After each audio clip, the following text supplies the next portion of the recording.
up, a Cinema Shogun here, and even though it's been over a month since the fires down in Maui, new videos and photos are making their way online every single day.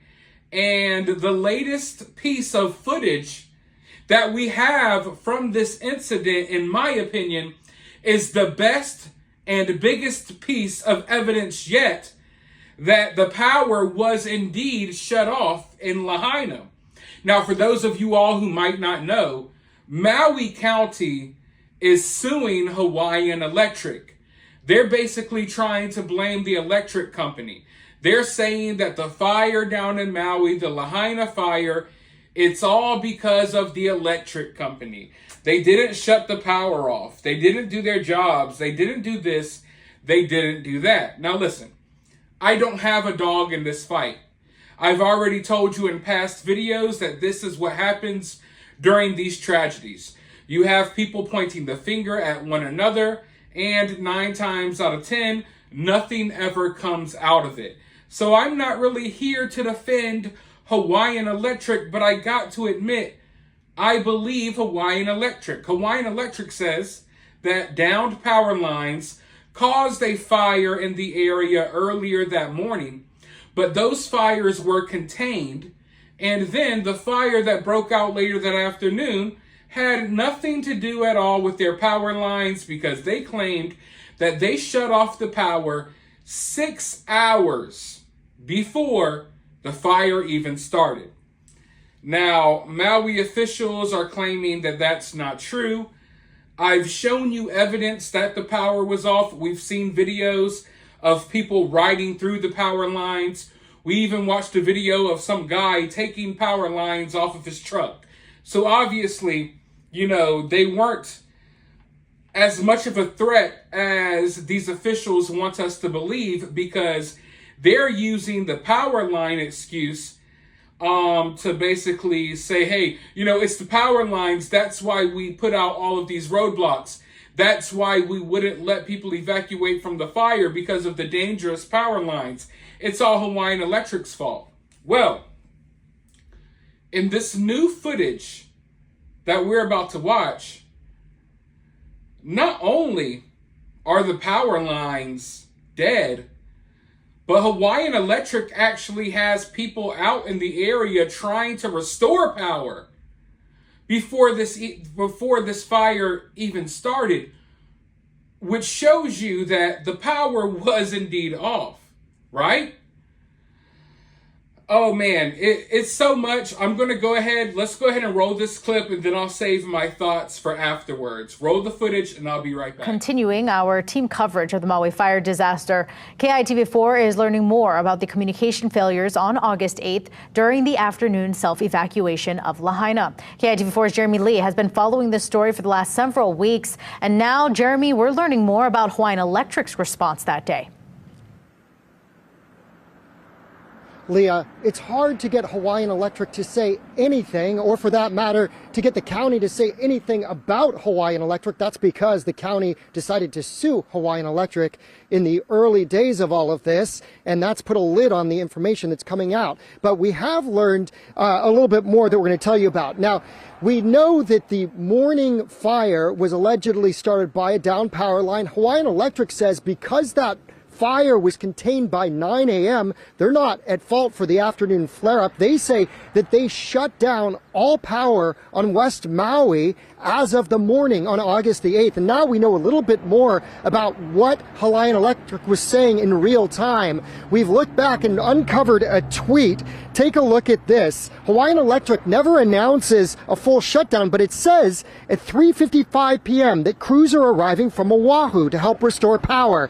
And an incident management team is, quote, working closely with the County of Maui Emergency Management Agency. That's 3:55 in the first hour of the flare-up for the afternoon fire. And an hour and a half before, we know people will go into the water at Front Street, the first of that group at 5:30 p.m. You're looking at video now of Honopilani as utility crews worked last month. We showed you this week how the highway and Front Street were both blocked by police barricades that afternoon of the 8th, but An hour after that Hawaiian Electric tweet, we have video newly released from an evacuee which shows us Hawaiian Electric crews were taking up half the lanes on the highway headed south in the 5 p.m. hour. Cole Millington shared with us this video you're about to see after 5 p.m. that day as he continued south and found more obstruction in the way. If you look behind me in my rearview mirror, fire crossing the road. Not good. I saw several electric trucks. They were trying to move down power lines, and I have videos of that. And I also saw electric trucks coming in with brand new telephone poles while there's an active evacuation going on. And plenty of smoke. It was obvious that people are trying to escape for their lives. Full on apocalypse mode. Every, whatever, telephone pole is down this entire road. I've seen like 12. And it's just getting worse. And you can probably barely hear me because of all this wind. Now, the mayor appeared at 6 p.m. live on KITV, apparently unaware of the situation. He announced that Hokiokio Place was recently opened. That's that southern roadway that leads up to the bypass. Cole Millington said that was not an option for him when he passed by at 5:15 when this video was taken. So if Hawaiian Electric was in contact with emergency management as they tweeted, why are they taking up lanes during an evacuation that is active after 5 p.m.? That's the big question. Was emergency management communicating with anybody, whether it's police, fire, or Hawaiian Electric? Were they meeting in the Emergency Operations Center, which is the bottom floor of the county building? All of these unanswered questions. We're trying to get closer, but Maui County did not hold a press conference last week, and they have not announced a press conference for this week. So the only way we can keep asking these questions is the way we're doing right now, asking them publicly. We're reporting live in Lahaina. Jeremy Lee, KITV4 Island News. Now, I know that guy is upset, and there's a conversation to be had around how, some of these power company trucks were taking up lanes and blocking the way. But at the end of the day, power company or no power company, those roads were blocked anyway. So yeah, it's inconvenient that some of these trucks were taking up lanes, but regardless if the lanes were open or not, police were at the other end of the road blocking people from escaping anyway. So the power trucks being out there did not make much of a difference at all for these people.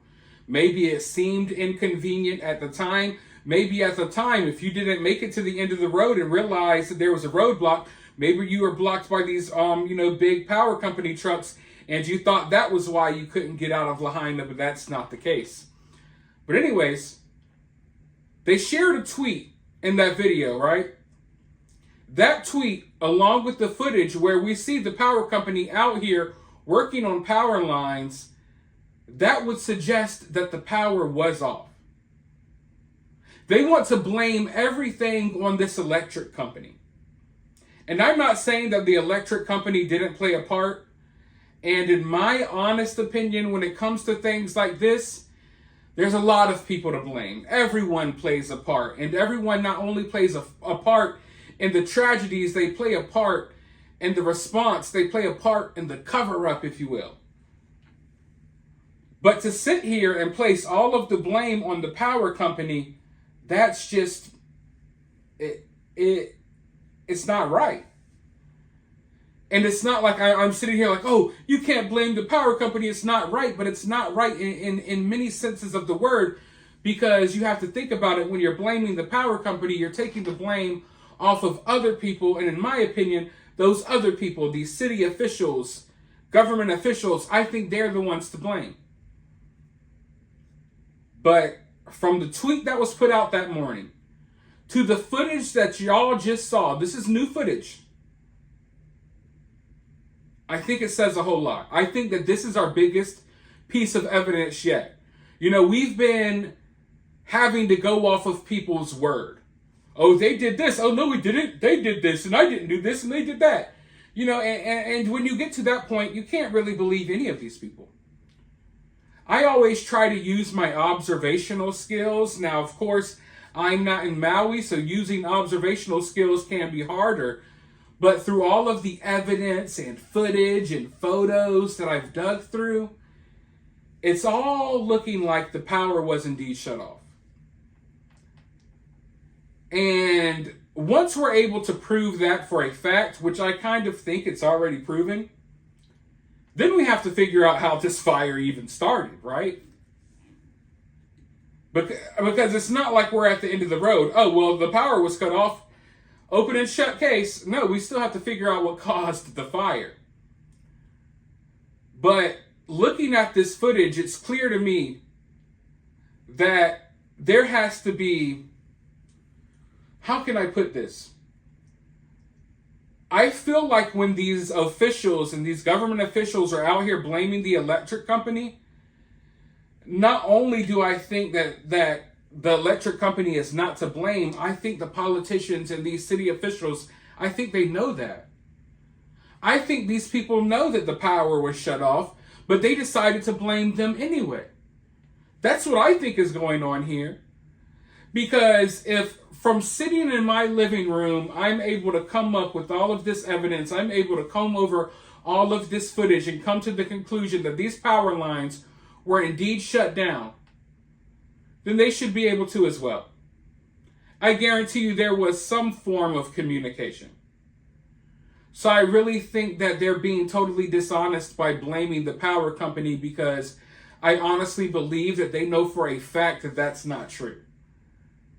If the power was indeed shut off, and we don't know for a fact, but it damn sure looks like it, why would you have the power company in the area trying to restore power if there was already power?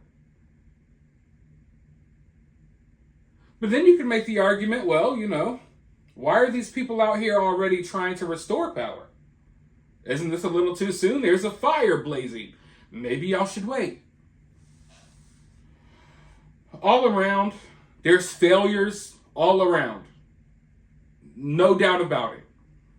All I'm saying is that the electric company in this disaster, in this situation, they're being used as a scapegoat. We're just going to blame everything on the electric company. And at the end of the day, the electric company is the electric company. You need the electric company. It's not like, oh, you're to blame, and the electric company just explodes and they go out of existence, and then some new guy steps up. I'll be the next electric company. We'll start from scratch for the people of Maui. That's not how this works.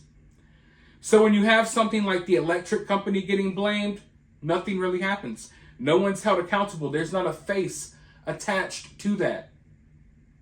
People are still going to need their power. If these homes in Lahaina are rebuilt tomorrow, they're going to be getting electricity from this electric company. So I don't like when they try to place the blame on things like the electric company. I don't like when they place the blame on these entities or these corporations or these businesses, because they do that to not only take the blame off themselves, but they do it because they know, like, at the end of the day, there's no one person who you're going to hold accountable. And at the end of the day, you need the electric company. It's not like they're going anywhere.